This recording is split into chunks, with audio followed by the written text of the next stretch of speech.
uplifting your spirit through the inspired Word of God. This is your daily devotional.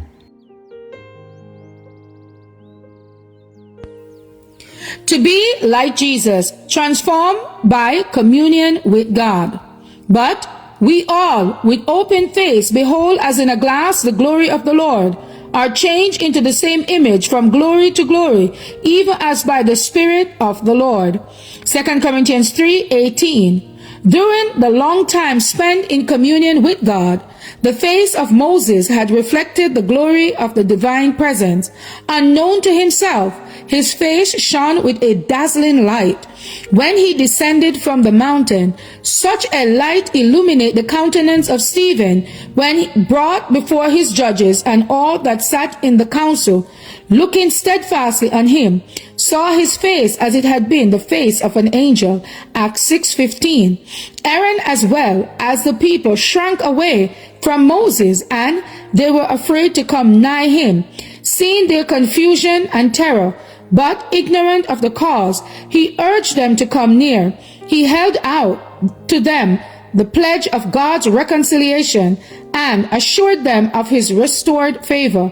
They perceived in his voice nothing but love and entreaty, and at last one ventured to approach him.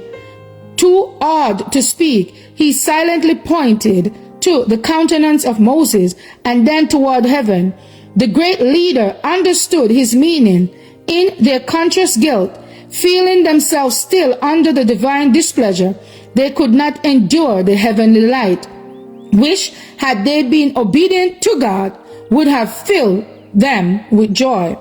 By this brightness, God designed to impress upon Israel the sacred, exalted character of his law and the glory of the gospel revealed through Christ. While Moses was in the mount, God presented to him not only the tables of the law, but also the plan of salvation.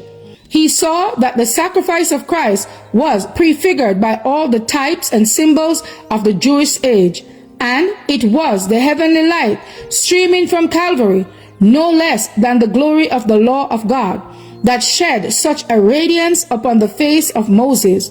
That divine illumination symbolized the glory of the dispensation of which Moses was the visible mediator, a representative of the one true intercessor.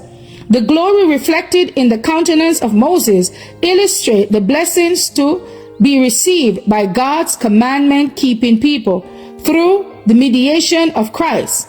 It testifies that the closer our communion with God and the clearer our knowledge of his requirements, the more fully shall we be conformed to the divine image, and the more readily do we become partakers of the divine nature. To be like Jesus, January 28. As for me and my house, we will serve the Lord. Thank you all for listening, and please join us once again tomorrow for your daily devotional reading. God bless.